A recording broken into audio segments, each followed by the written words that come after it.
नमस्ते भैया बहनी चाची माई लोगन। आज मैं एक सोहर गीत लेके आई हूँ। आप लोगन का अच्छा लगी तो लाइक करना। सास पतोहू के ऊपर बा ई सोहर। सासो धीरे बोल हो मोर कामरिया दाब हो। सासो धीरे बोल हो मोर कामरिया दाब हो। सासो धीरे बोल हो मोर कामरिया दाब हो। तोहरे बेटवा के कारणवा हम बेहाल भइले हो। तोहरे बेटवा के कारणवा हम बेहाल भइले हो। बहुअर धीरे बोल हो बहुअर मात बोल हो। बहुअर धीरे बोल हो बहुअर मात बोल हो। हमरे बेटवा के कारणवा तू लालनवा पौलू हो।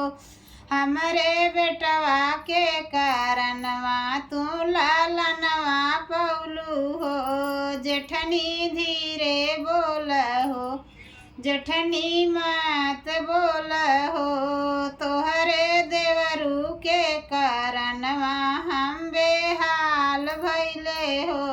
तोहरे देवरू के कारणवा हम बेहाल भइले हो।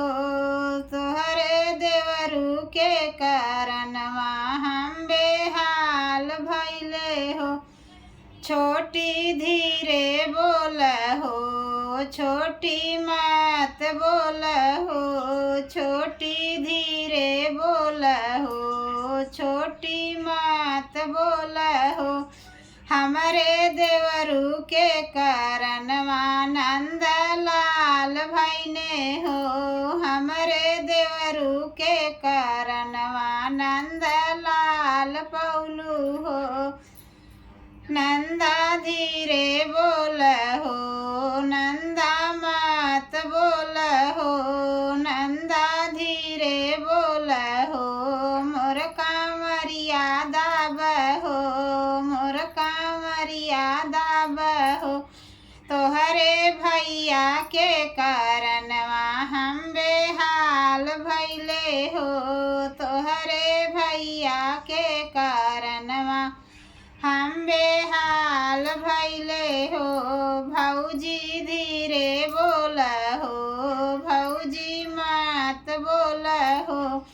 हमरे भैया के कारणवा हम भतीजवा पैली हो। अपने भैया के कारणवा हम भतीजवा पैली हो। भौजी धीरे बोल हो भौजी मात बोल हो।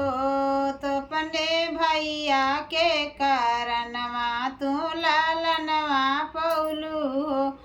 हमरे भैया के कारणवा तू